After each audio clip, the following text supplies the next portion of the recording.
바로 설교 시작하겠습니다. 사람은 누구나 힘이 있기를 바라죠. 힘이 있어야 강하고 강해야 난국을 극복하고 역경을 이겨낼 수 있기 때문이고 또 적대자들의 위협으로부터 안전할 수가 있기 때문입니다.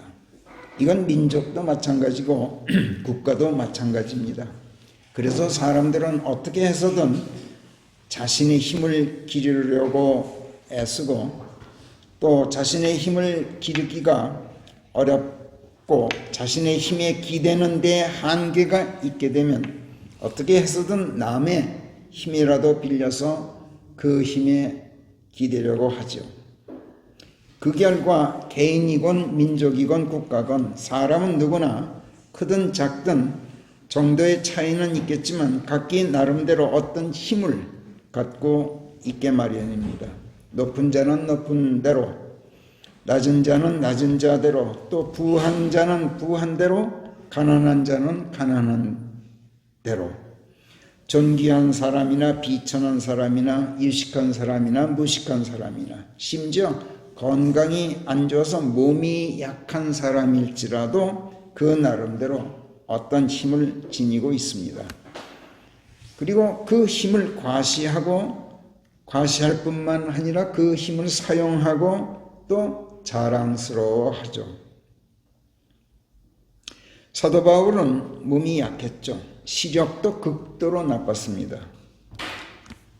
그는 이것을 하나님의 계시들을 넘치도록 받아갖고 있기 때문에 자기가 혹시라도 자기가 이것을 자랑하면서 분수 이상으로 높아지지는 않을까 해서 자기에게 주어진 하나의 가시다 이렇게 말했습니다. 그리고 그 가시가 사탄의 사절로 자신의 육신에 보내진 가운데 자기를 후려치고 있는 것이다.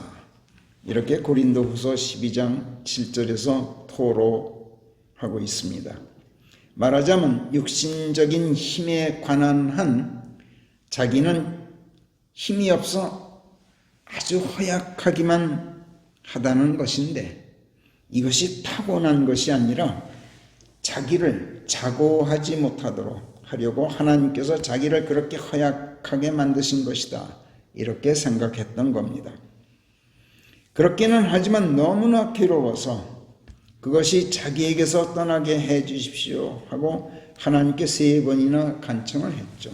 그렇지만 내 은혜가 네게 족하나니 이는 내 힘이 약함 안에서 완전케 됨이라 하는 이 말씀이 바울에게 돌아온 하나님의 응답이었습니다.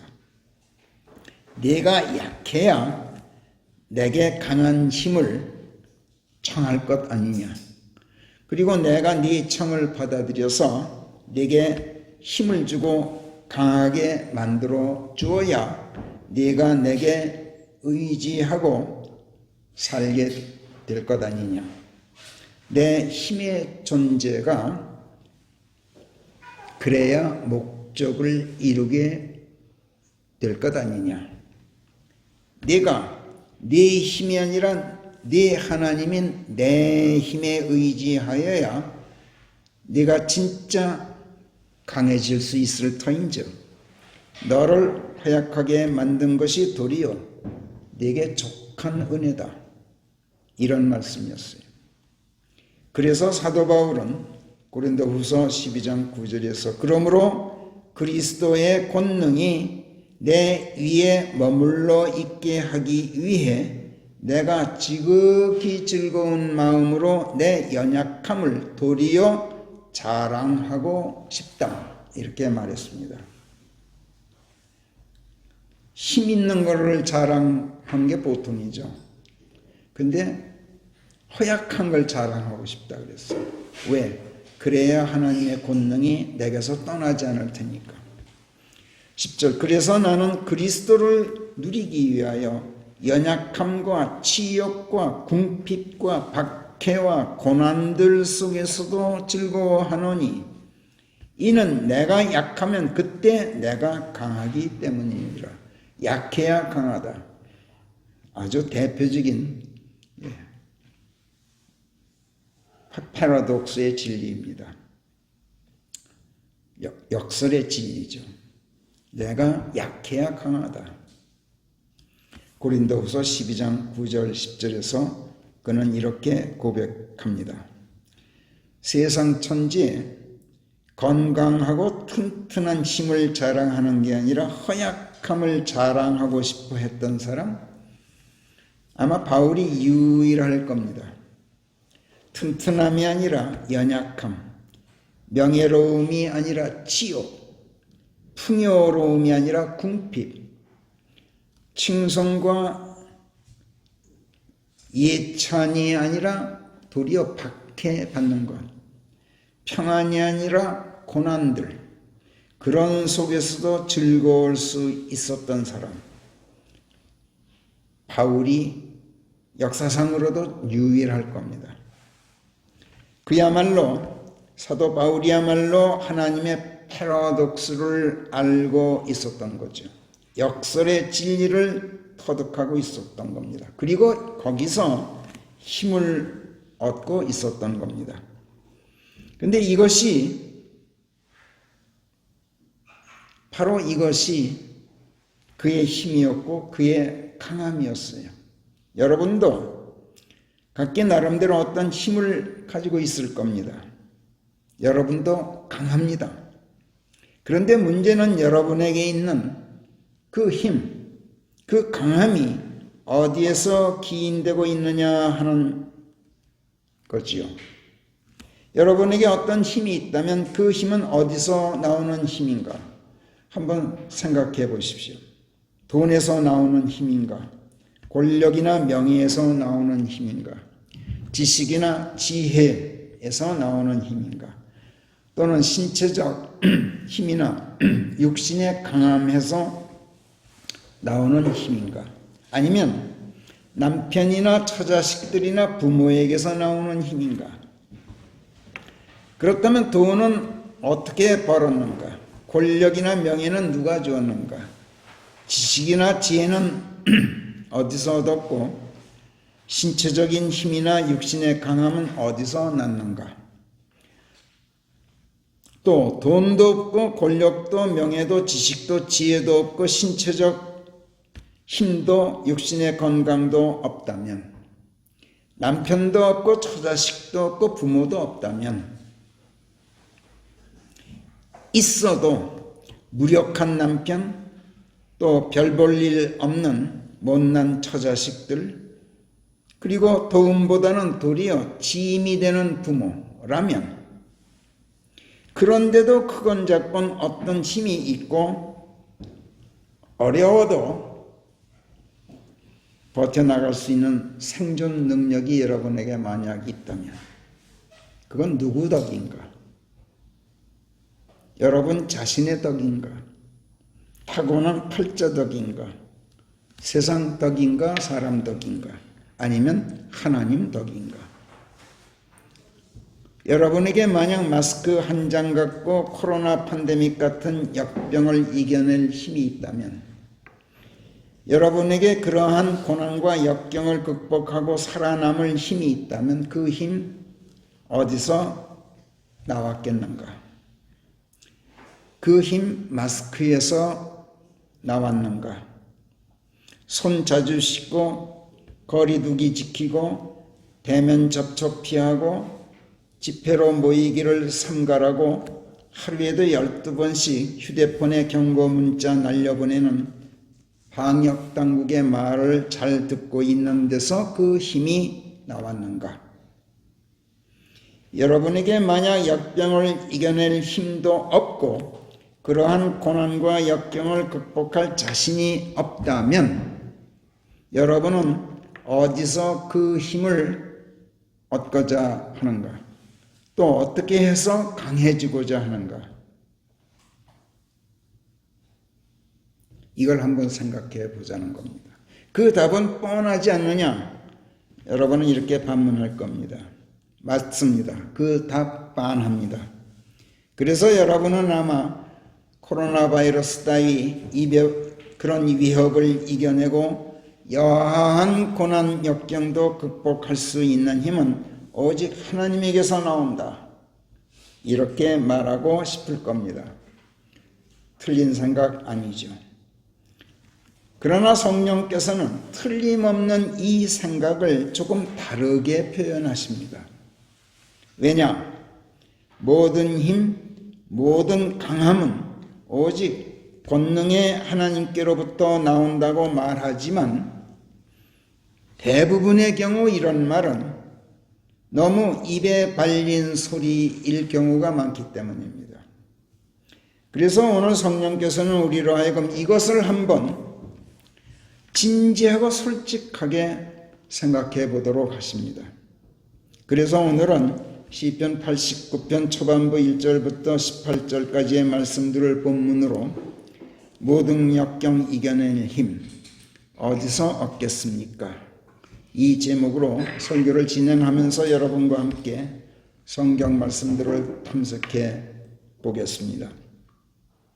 성경의 원저자이신 성령께서는 주로 다윗에게 영감을 주셔서 시편 전체 150편 가운데 절반이 넘는 부분을 다윗으로 하여금 쓰도록 하셨습니다. 그러나 시편 89편은 다윗이 아닌 에스라 사람 에단으로 하여금 쓰도록 하셨죠. 표제가 그렇게 되어 있습니다.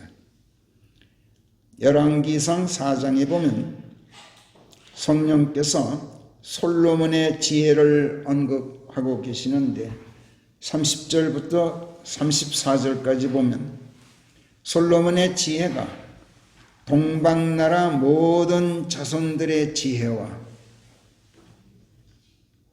이집트의 모든 지혜를 합친 것보다도 월등하게 능가하였다. 참 재미있는 표현이에요. 솔로몬의 지혜가 동방나라에 서방나라가 아니라 여기서 야페 쪽은 빠져 있죠. 동방나라 모든 자손들의 지혜와 이집트의 모든 지혜를 합친 것보다도 월등하게 능가하였다. 그는 3,000가지 잠언들을 지었고 그가 지은 노래만도 1,000하고도 5가지나 되었다. 그는 레바논의 백향목에서부터 담장에 돋아오는 우슬초에 이르기까지 초목들에 대하여 이야기하였고 식물학자였어요. 짐승들과 새들과 기어다니는 것과 물고기들에 대해서도 이야기하였다. 동물학자였어요. 그래서 그의 지혜에 대한 소문을 들은 모든 군왕들을 위시해서 모든 백성이 그의 지혜를 들으러 찾아왔다. 이렇게 증언하세요. 특히 31절에서 실로 그는 모든 사람들보다 더 지혜로웠으니 에스라 사람 에단보다도 더 지혜롭다. 이 말씀이 나와요. 해만과 칼골과 다르다보다도 더 지혜로워서 그의 명성이 주변의 모든 나라들에 자자하였다. 이렇게 증언하셔요. 그러니까 솔로몬 시대에 네 사람의 빼어난 지혜자들이 있었는데 그중 하나가 에단이었다. 에스라 사람 에단이었다. 이렇게 소개하고 계십니다. 그를 에스라 사람이라고 칭하고 있는 것은 에스라가 어떤 지명이 아니라 성경 어디에도 에스라라는 지명은 없어요. 인명이지. 그래서 아마 에스라 사람 에단 이 표현은 에스라 가문에 속하는 에단이라는 뜻인 것 같아요. 아무튼 시편 89편은 솔로몬 시대의 빼어난 지혜자 에단이 썼는데 그래서 그런지 시편 89편은 말투에 있어서나 그 어법, 서술 방식이 다윗이 쓴 시편들과는 분위기가 많이 달라요. 어딘지 모르게 우리 귀에 익숙하지가 않아요. 뿐만 아니라 빼어난 지혜 때문인지는 모르겠는데 전달하는 바른 의미를 파악하기도 쉽지가 않아요. 우리말로 번역하는 데에도 많은 어려움이 따라요.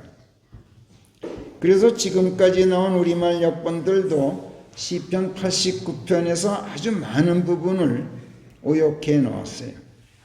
특히 89편의 핵심 부분에서 그랬어요. 14절부터 18절까지인데 이 부분을 많이 오역해 놓는 바람에 아주 주의해서 읽어야 돼요. 저도 굉장히 시간을 많이 보냈어요. 이 부분에서. 그리고 또 에단이 썼다고 하지만 사실은 성경의 원저자는 성령이셔요. 그래서 시편 89편도 쓰신 분은 성령이시고 에단은 다른 기록자들이나 마찬가지로 하나님께서 하시는 말씀들을 성령을 통한 하나님의 영감으로 받아 쓴 것이죠. 그런데 성경의 원저자이신 성령께서 14절부터 18절 사이에서 에단으로 하여금 다음과 같이 고백하고 기록하도록 하셨어요. 먼저 14절부터 한 구절씩 보겠어요. 다시 한번 14절로 돌아가서 한번 보세요. 정의와 법도가 주의 보호자가 있는 그 처소에 있나니 주의 얼굴에 앞서서 자비와 진리가 먼저 가게 될 것이옵니다. 이걸 전부 주의 면전에 자비와 진리가 있나이다 이렇게 번역했는데 그게 아니에요. 주의 얼굴에 앞서서 주께서 얼굴을 나타내시기 전에 먼저 자비와 진리를 먼저 보내실 겁니다 라는 뜻이에요. 정의와 법도, 이 말은 하나님의 말씀들을 달리 칭하는 다른 또 하나의 표현 방식이라고 우리가 배웠죠. 하나님의 말씀들은 생명을 낳습니다. 그리고 그 생명으로 바른 길 안에서 행하도록 이끄는 가운데 그 생명을 건실하게 견지하는 능력을 줍니다. 하나님의 말씀은. 그렇기 때문에 하나님의 말씀은 진리인 겁니다. 진리가 뭡니까? 문자 그대로 참된 이치, 참다운 도리라는 뜻입니다. 참되다는 것은 사람을 살린다는 뜻이에요. 아무리 진실해도 사람을 살리지 못하면 그건 참된 게 아니에요. 또 살아난 생명을 견지하도록 이끄는 것, 실패하지 않고 살아난 생명이 계속 지속되도록 하는 것, 이게 참다운 이치이고 참된 도리입니다. 그래서 하나님의 말씀들은 진리인 거죠. 또 진리이기 때문에 절대로 옳죠. 절대로 정당합니다. 또 절대로 옳고 정당하기 때문에 하나님의 말씀들은 인생의 발걸음을 진리의 바른 길, 진리라는 바른 길, 하나님의 길 안으로 인도하고 그 길에서 벗어나지 않도록 해줍니다. 그래서 하나님의 말씀들은 또 법도다 이렇게 표현합니다. 법도. 법도란 생명길로 인도하는 길이라는 뜻입니다. 그런데 그러한 진리와 법도가 하나님의 보호자가 있는 처소, 즉 하늘에 있다는 거예요. 하나님께서 거하고 계신 처소인 하늘에 있는 그분의 보호자의 좌정에 계신 하나님께로부터 하나님의 말씀들이 나온다 이런 뜻이죠. 하나님의 말씀들은 그 어떤 말씀도 이 낮고 낮은 땅에서 나오는 게 아니다 이런 뜻입니다. 비천하고 비속하고 어리석은 이 세상 사람들에게서 나온 게 아니다, 이런 얘기입니다.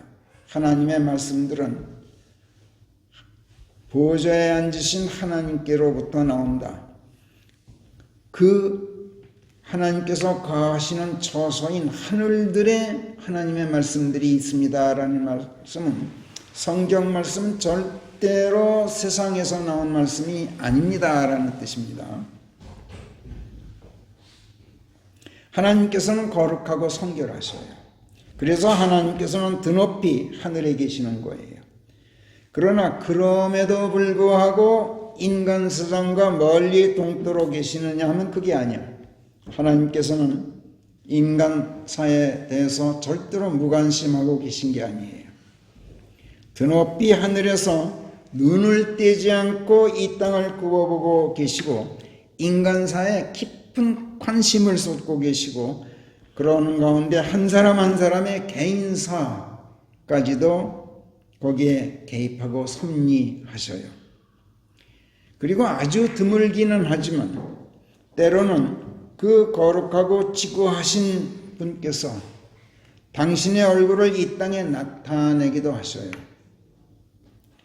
그러나 하나님께서는 이 땅에 당신의 얼굴을 나타내시기 전에 먼저 당신의 얼굴에서 비쳐 나오는 진리의 빛, 즉 생명의 빛을 먼저 땅에 비추어서 세상에 드리워져 있는 죽음의 그림자를 먼저 몰아내셔요. 그 빛으로. 다시 말해서 하나님의 말씀들이 먼저 세상에 온다는 말이에요. 그게 그분의 얼굴에서 비쳐나오는 빛이에요. 성부 하나님께서 몸소 아들 하나님이 되시고 하나님이신데도 사람이 되셔서 2000년 전에 예수 그리스도로 당신의 얼굴을 세상에 나타내셨죠. 이것을 우리가 흔히 예수 그리스도의 초림이라고 말합니다. 그러나 하나님께서는 초림하시기 전에 하나님의 사람들을 통해서 선지자들 같은 그런 사람들을 통해서 하나님의 말씀들을 먼저 보내셨어요. 그 말씀들이 이른바 모세오경, 역사서들, 시서들, 선지서들이라고 일컬어지는 책들로 구성된 구약 성경입니다. 예수께서 오시기 전에 성경을 먼저 보내셨어요. 말씀을 먼저. 당신의 얼굴을 나타내시기에 앞서서 그 얼굴에 앞서서 빛을 먼저 보내셨단 말이에요. 구약의 요체가 뭡니까? 하나님의 자비와 사랑이죠. 인간이 죄들로 말미암아 죽을 수밖에 없다. 그러나 그럼에도 불구하고 죄들을 용서하고 죽음에서 건져내고자 한다 하시는 하나님의 사랑과 그 사랑을 펼치실 계획을 밝힌 책이 구약이에요. 그리고 그 자비를 약속하는 말씀들이 구약 성경의 핵심 주제인 거예요. 그리고 하나님께서는 초림하셨다가 오셨던 곳으로 다시 돌아가셨죠. 그리고 하늘의 처소에 있는 당신의 보좌에 다시 좌정하셨어요. 그 하나님께서 다시 세상에 오셔서 당신의 얼굴을 다시 또 한 번 땅에 나타내실 거예요. 그렇게 예고하셨죠. 이것을 우리가 흔히 그리스도의 재림이라고 말합니다. 그러나 하나님께서는 재림 전에 초림 때와 마찬가지로 재림 전에도 당신의 말씀들을 먼저 보내셨어요. 이른바 사복음서다, 사도행전이다, 서신서들이다, 요한계시록이다라고 말하는 책들로 구성된 신약성경이 바로 재림 전에 먼저 보내신 하나님의 말씀들이에요. 구약 성경이든 신약 성경이든 그 안에 수록된 하나님의 말씀들은 모두가 기쁜 소리입니다. delightful sound라고 되어 있어요. 기쁜 소리. 그럴 수밖에 없죠. 성경이 들려주는 하나님의 말씀들 그 한마디 한마디 속에 나를 살리는 소리가 들어있고 어떤 역경 속에서도 나로 하여금 생명을 건강하게 견실하게 유지하도록 힘을 주시는 하나님의 자비와 진리의 빛, 생명의 힘, 그것으로 충만하기 때문에 하나님의 말씀들은 기쁜 소리일 수밖에 없어요. 그래서 내가 그 빛 안으로 들어가서 하나님의 자비와 진리 안에 거하고 있으면 내 안으로 하나님의 생명이 물밀듯이 쇄도에 들어와요. 그리고 그 생명이 힘이 되어서 어떤 고난 역경 속에서도 나를 든든히 붙잡아 줍니다. 이것이 하나님의 정의예요. 하나님의 정의란 다른 게 아니에요. 그리고 이것이 하나님의 법도예요. 이 정의, 이 법도가 그리스도께서 다시 오셔서 당신의 얼굴을 나타내시기 전인 지금 이 세상의 기쁜 소리로 선포되고 있는 거죠. 그래서 다음 15절이 이렇게 말씀합니다. 기쁜 소리를 아는 백성이 복되나니 오 주여 그들이 주의 얼굴에서 비쳐 나오는 빛 안에서 행하게 될 것이옵니다. 무슨 뜻인지 이제 이해되셨을 거예요. 신약 성경을 통해서 지금 먼저 보내신 그 말씀을 알고 있는 백성이 복됩니다. 그들이 주의 얼굴에서 비쳐 나오는 그 빛, 그 말씀 안에서 행할 것이옵니다. 이렇게 노래했어요. 그런데 어떻습니까? 실제로 하나님께서 다시 오시기 전에 먼저 이 땅에 지금 비추어 주시는 그 생명의 빛 안에서 행하지 않는 사람들이 대부분 아닙니까? 지금 기쁜 소리를 알지 못하기 때문에 그래요.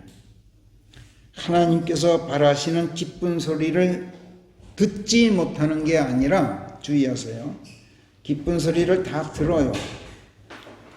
듣지 못하는 게 아니라 듣기는 듣는데 알지 못하기 때문에 그렇단 말이에요. 알지 않기 때문에. 귀로는 들어도 마음으로는 깨닫고 터득하지를 못하고 깨닫고 터득하지를 못하니 생명의 빛 안으로 들어오지를 않고 그 빛과 한 몸이 되려고 하지를 않는단 말이에요.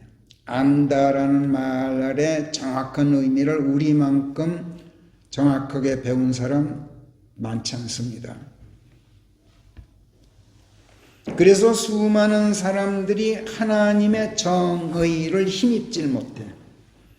하나님의 자비와 법도의 은총을 받지 못한단 말이에요. 참 애석해요.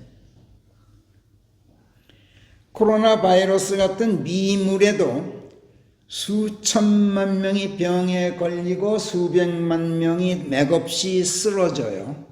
왜 그럴까요? 바로 이유가 여기에 있어요. 하나님의 자비와 법도의 은총을 입지 못해서 그래요. 그들은 바보들이에요. 스마트 시대에 산다고 큰소리 치면서도 정작 그들 자신은 조금 더 스마트하지가 못해요. 스마트하다고 큰소리 치면서도 성경이 큰소리로 선포하는 기쁜 소리는 우습게 여기는 바보들이란 말이에요. 그러나 성경이 선포하는 하나님의 기쁜 소리를 알아듣고 하나님의 말씀들 안으로 들어가서 말씀과 한몸 되어 삶으로써 말씀과 알물 이룬 사람들은 복된 사람들, 즉 하나님의 것이 된 사람들이에요. 복되다는 것은 하나님의 것이 되었다는 뜻이라고 우리가 배웠죠. 그래서 하나님의 것이 된 그들은 하나님의 생명 안에서 힘을 얻어요. 그러니 코로나 바이러스가 퍼뜨리는 역병 얼마든지 이기고 그보다 또 훨씬 더 치명적인 역병이라 할지라도 이겨낼 거예요. 그리고 그 다음 16절을 보면 그들이 주의 이름 안에서, 즉 하나님께서 이르시는 말씀 안에서 종일토록 즐거워하게 될 것이요, 주의 의 안에서, 즉 생명으로 이끄시는 하나님의 말씀 안에서 그들이 높이 들어 올려질 것입니다 라고 고백해요. 그들이 하나님의 말씀들 안에서 즐거워하기 때문에 하나님께서도 그들을 세상에서 높이 들어 올리신다는 거예요. 왜? 바이러스 같은 세상의 더러운 것들로 오염되지 않도록 하려고 세상에서 이렇게 들고 계세요. 너 거기 있으면 코로나에 오염되니까 내가 들어올려, 이 뜻이에요. 은총을 베풀어 주신 거예요. 그래서 그들에게 세상을 이기는 힘으로 강하게 해줄 것이다, 이 약속인 거예요. 그래서 17절에 보면 주의 은총 안에서 저희 뿔이 높이 들려질 것이기에, 뿔이 높이 들려진다는 것은 뿔은 힘이에요. 우리의 힘. 높이 들려 올려져 있어서 주가 자랑스러워서 그들이 강하나이다. 바로 이것이 역병을 이겨내는 힘, 여한 고난과 역경도 극복할 수 있는 힘, 그 힘이 어디서 나오는가에 대한 답이에요. 그래서 성경은 곳곳에서 하나님을 자랑하라, 그리스도를 자랑하라 이렇게 권고하고 있는 거죠. 예컨대 고린도전서 1장 30절 31절 보면 그러나 너희는 그리스도 예수 안에서 그분의 것이 되어 있나니, 너희는 복되나니 이런 뜻이에요. 하나님께로부터 오셔서 우리에게 지혜가 되시고 의가 되시고 성결하게 하심과 속전이 되어 계신 그분 안에서 그리 되었느니라. 그런즉 기록되기를 자랑하는 자는 주를 자랑하라 하시는 말씀 그대로 그가 할지니라. 또 시편 105편 3절에 보면 너희야 그분의 거룩한 이름을 자랑하여 주를 찾는 이들의 마음이 즐겁도록 하라. 이렇게 말씀해요. 역경을 이겨낼 힘, 여한 고난과 시련도 극복할 수 있는 힘이 어디서 나오는가에 대한 답은 뻔하지만, 그래서 그 힘은 오직 하나님에게서 나온다고 우리가 생각하고 믿고 말하지만, 그리고 이 말이 틀린 말이 아니지만, 그러나 너무 입에 발린 소리이기 때문에 이것을 주를 자랑하라, 그리스도를 자랑하라고 이 말을 조금 달리 표현하는 것인데,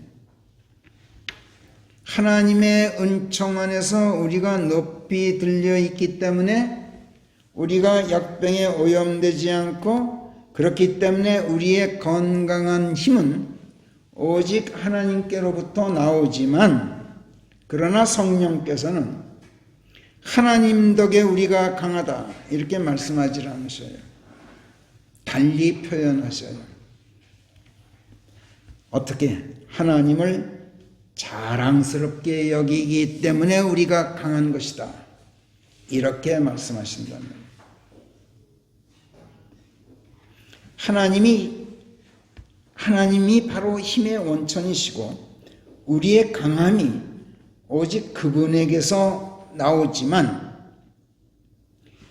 이렇게 생각하고 믿고 말하는 것과 그러하신 하나님을 자랑스럽게 여기는 데서 그 힘이 나오고 그러하신 하나님이 자랑스러워야 우리가 강해진다고 말하는 것은 표현만 다른 게 아니라 의미도 달라요.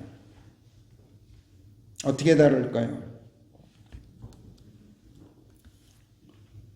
예단이 쓴 이 부분이 굉장히 그 본뜻을 이해하기 어렵다고 제가 설교에 말씀드린 것은 바로 이런 부분 때문에 그래요. 그러니까 이 부분은 우리 현재까지 나온 그 어떤 역병도 정확하게 옮긴 게 없어요. 자, 하나님은 나의 피난처시다. 나의 보루, 나의 산성이시다. 나의 방벽, 내 구원의 바위, 나의 힘이시다.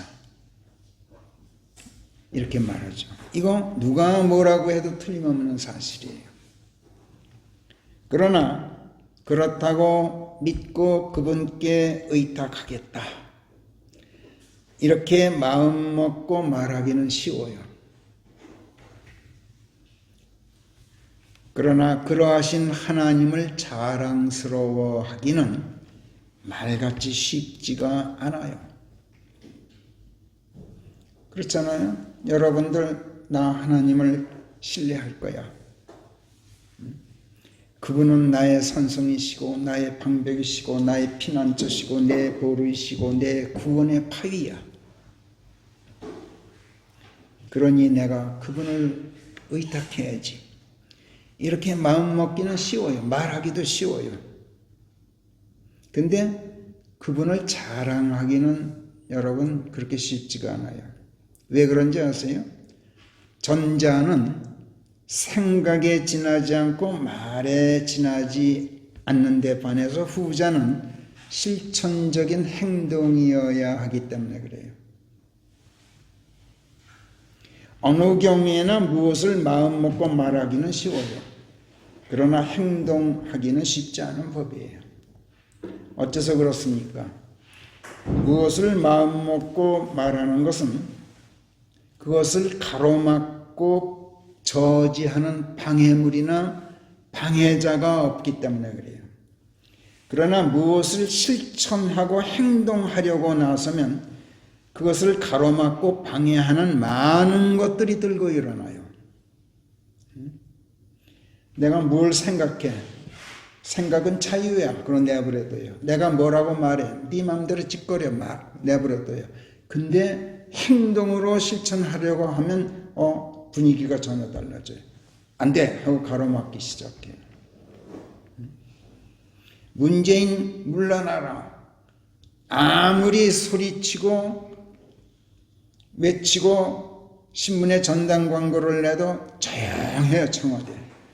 그런데 태극기 들고 광화문에 나가니까 잡아들여. 이런 법이야 원래. 행동하려고 하면은 무언가가 들고 일어나서 방해를 해요. 우선 나 자신부터가 방해해요. 나 자신부터가 실천하기를 주저하고 행동하기를 귀찮아해요. 내 안에 있는 내 육신적 자아가 나를 가로막고 방해하는 거예요. 또 내 지혜가 방해해. 내 힘이, 내 인간의 힘이 그걸 저지하고 내게 있는 그게 나를 가로막아요. 또 거기에 세상이 가로막고 마귀가 방해하고 마귀의 자식들이 들고 일어나요.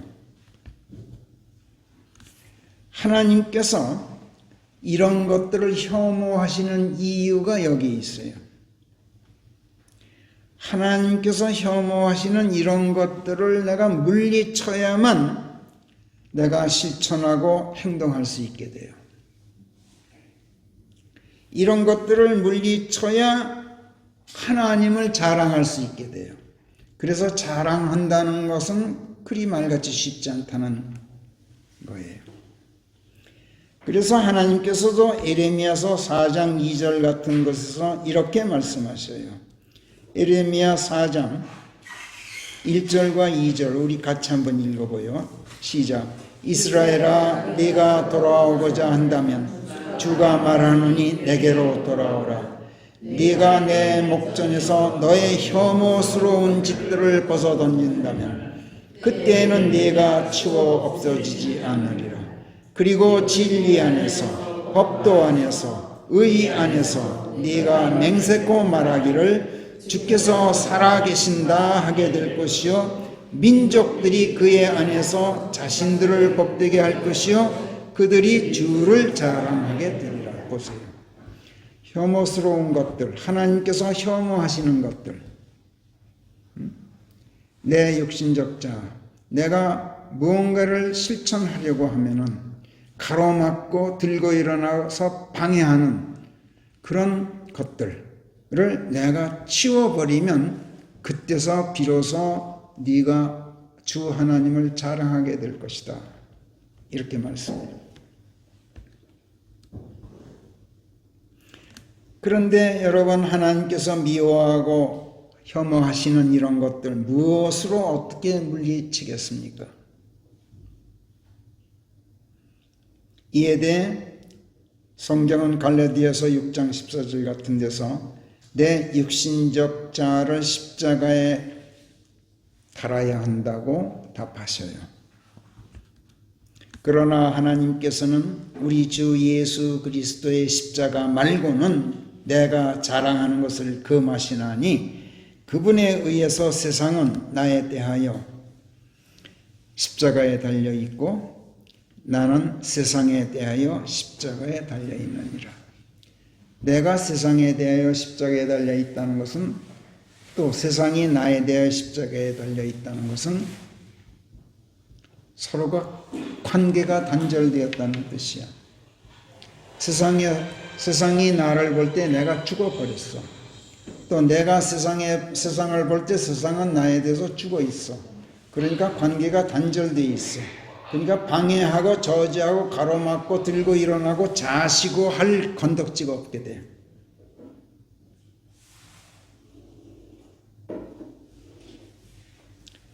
그래서 하나님께서 혐오하시는 것들을 물리치게 돼요. 하나님께서도 일찍이 에레미야서 9장 23, 24절에서 이렇게 권면하셨어요. 에레미야서 9장 23절, 24절 우리 같이 읽어봐요. 시작. 주가 이같이 말하노니 지혜 있는 사람은 자기의 지혜를 자랑하지 말고 힘 있는 사람도 자기의 힘을 자랑하지 말고 부유한 사람도 자기의 부유를 자랑하지 않도록 하라. 내가 땅에서 자애와 법도와 의를 시행하는 주임을 깨닫고 나를 아는 오직 이것만을 자랑하도록 할지니 이는 이렇게 하는 일들 안에서 내가 즐겁기 때문이니라. 주가 말하노라.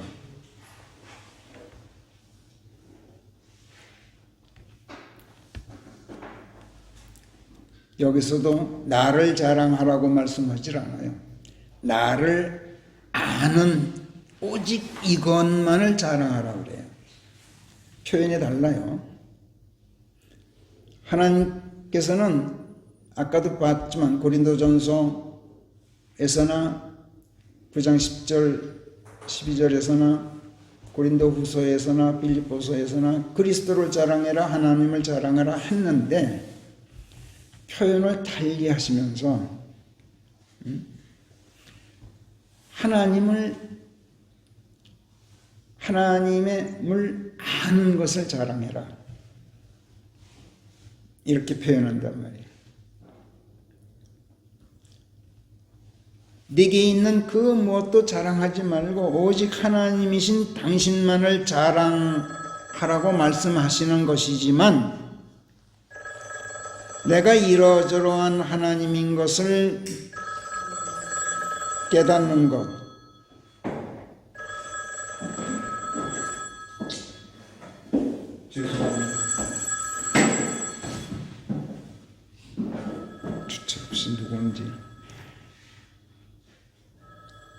오직 하나님이신 당신만을 자랑하라고 말씀하시는 거예요. 그런데 이것을 내가 이러저러한 하나님인 것, 이걸 너희가 깨닫는 것으로 그치지 않고 하나님을 아는 것, 즉 하나님과 알을 이루는 것, 하나님 안으로 들어가서 그분과 알을 이루고 하나님과 한 몸 되어 있는 오직 이것을 자랑하라, 이렇게 말씀하신다.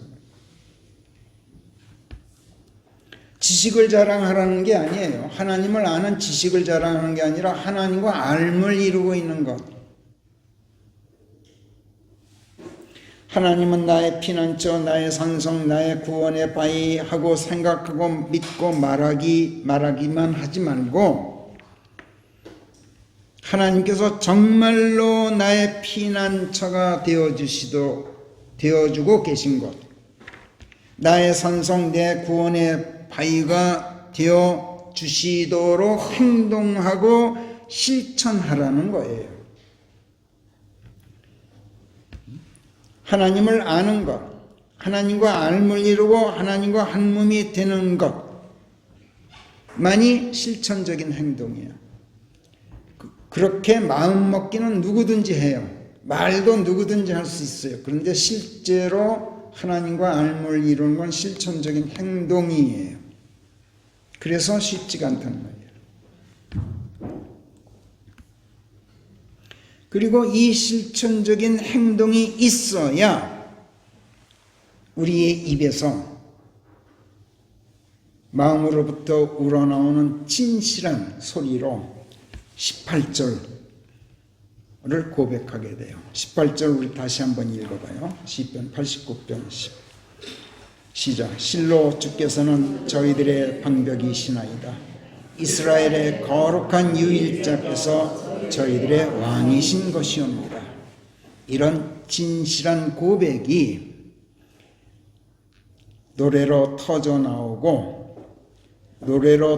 나오는 이 진실한 고백이 바로 하나님을 찬양하는 것이고, 하나님의 자비와 법도를 세상에 널리 알리는 거예요.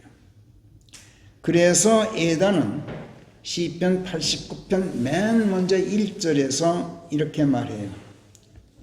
제가 주의 자비들에 대하여 두고두고 노래하겠나이다. 이렇게 다짐해요.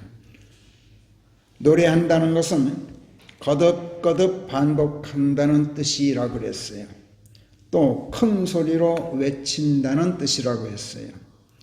물론 콧노래도 있고 흥얼거림도 없지 않지만 노래는 역시 큰 소리로 소리내어 불러야 노래죠. 누가 들으라고 소리내어 부릅니까?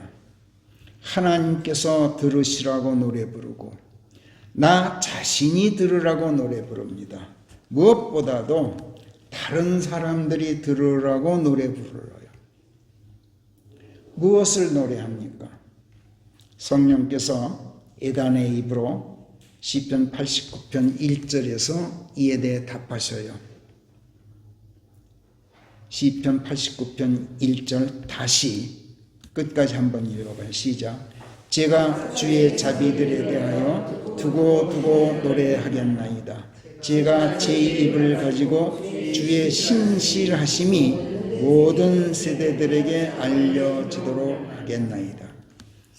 그러니까 우리가 주 하나님이 자랑스러운 것은 하나님께서 신실하시기 때문에 자랑스러운 거예요.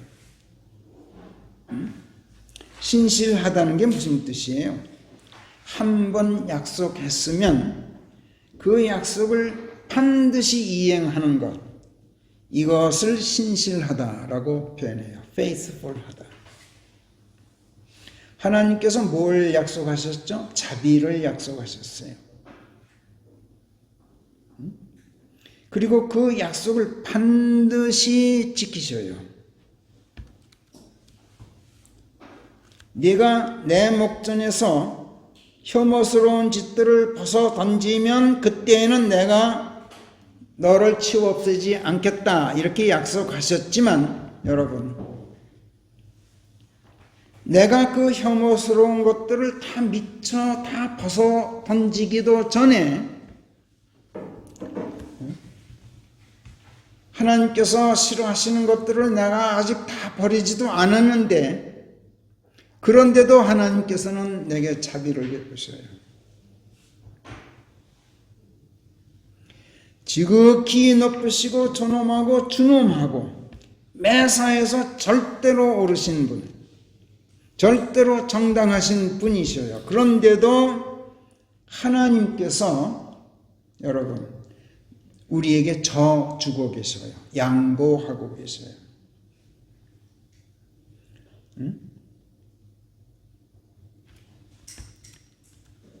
하나님의 신실하심은 바로 하나님의 이 겸손과 온유함에서 나와요. 일찍이 예수님께서 이걸 선포하셨죠. 수고하고 무거운 짐진 자들아 다 내게로 와라. 내가 너희에게 안식을 주리라. 나는 마음이 온유하고 겸손하다. 그러니 내 멍에를 너희 위에 가져다 놓고 나를 배워라. 내 겸손 내 온유를 배워라. 그리하면 너희가 너희 혼에 안식을 찾아주게 되리라. 마태복음 11장 28, 29. 내가 오라요. 무엇을 보더라도 내가 절대로 오라요. 그런데 내가 상대에게 줘줘요. 이게 겸손이고 온유예요. 내가 절대로 오른데 왜 져줍니까? 이성욱 형제님. 승욱 형제님이 오라요 지금. 근데 상대한테 져줘요. 왜 져줍니까? 이기려고 져주는 거예요. 참 세상 사람들은 이상해요. 내가 져주면 나를 좋아해요. 나를 사랑하게 돼요. 야, 그 친구 최고야 그런다고. 저는 이런 거 참 여러 번 체험해요. 상대가 나를 사랑하게 되면 이게 내가 그를 이기는 거예요. 겸손과 온유는 나에게 승리를 가져다 안기는 대단한 힘을 가지고 있어요. 세상을 이기는 힘은 말할 것도 없고 심지어 겸손과 온유는 하나님도 이겨요. 하나님을 이기는 힘도 겸손과 온유에서 나와요. 하나님께서 미워하고 혐오하시는 것들을 내가 미처 다 벗어 던지지 않았는데도 하나님께서 내게 져 주시고 자비를 베푸시는 것은 내가 그분을 이겨서 그런 거예요. 그래서 하나님께서 쳐 주셔요. 무엇으로 우리가 하나님을 이깁니까? 겸손과 온유로.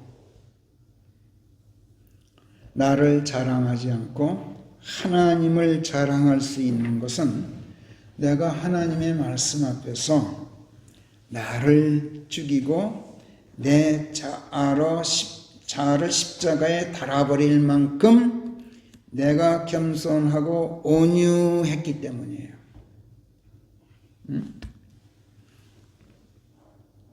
여러분, 코로나 바이러스가 수그러들질 않습니다. 이 역병 계속 창궐합니다.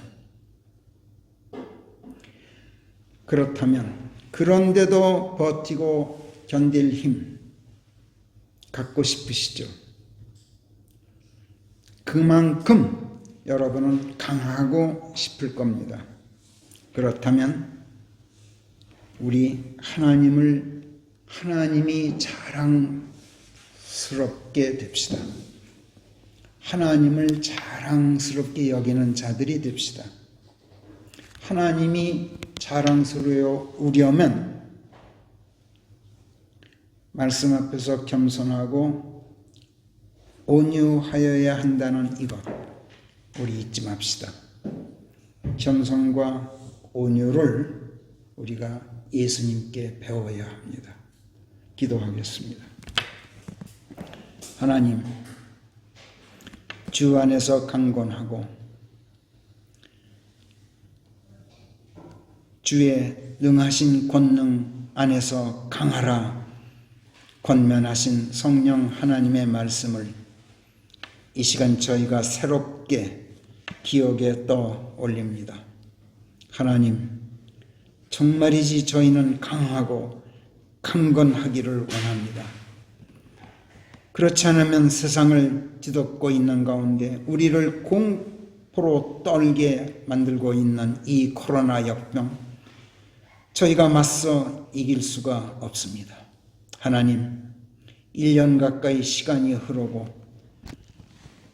싸움이 계속되다 보니 이 싸움, 저희가 살과 피에 맞서 싸우는 것이 아니라 주권자들에 맞서 싸우고 권력자들에 맞서 싸우고 이 세상 어둠의 통치자들에 맞서 싸우고 또 높은 처소들에 있는 영적 사악에 맞서 싸우는 싸움이라는 것을 저희가 점점 깨달아지게 됩니다.